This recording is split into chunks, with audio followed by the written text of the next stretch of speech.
नमस्कार, स्वागत आहे तुमचं भारतीय रेसिपीमध्ये। तर आज आपण बनवूया गणपती बाप्पासाठी गव्हाची खीर। त्यासाठी आपण पाणी गरम करत ठेवूया। खीरसाठी शक्यतो खपली गहू घ्यावा, त्यामुळे खीर कशी चांगली शिजते। या खपली गहू धुवून घेते, पाण्यात आता घालून घेते।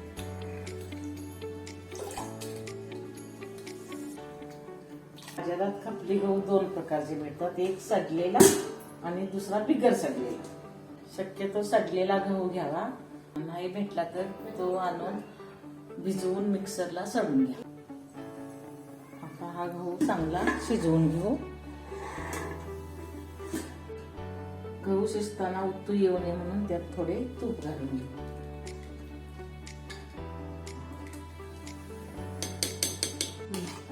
आपला गहू 50% शिजून झालेला आहे। त्यामध्ये तांदूळ घालून घेऊ।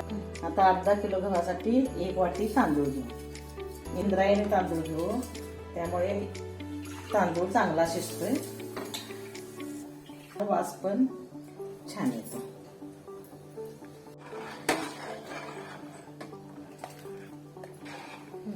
गणपतीसाठी एका ठिकाणी ही नुसत्या गव्हाची करतात, आमच्याकडे गव्हाची आणि तांदळाची करतात।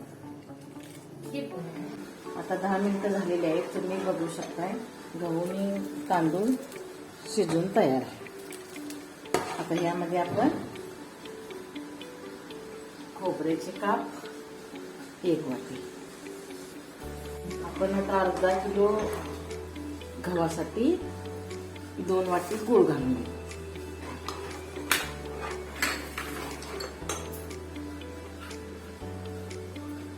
आपण काजूचे तुकडे घालून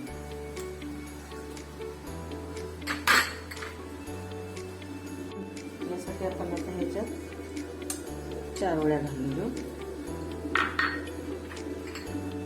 चवीपुरते मीठ घालून घेऊ।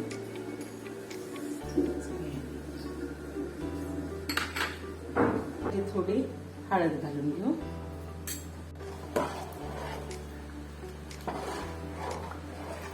हे गुळ विरघळस्तवर हलवून घेऊ। आता आपली गणपती बाप्पासाठी शिजून खीर तयार। जर तुम्हाला आमचा व्हिडिओ आवडला असेल तर आमच्या चॅनेलला लाईक आणि फॉलो करा।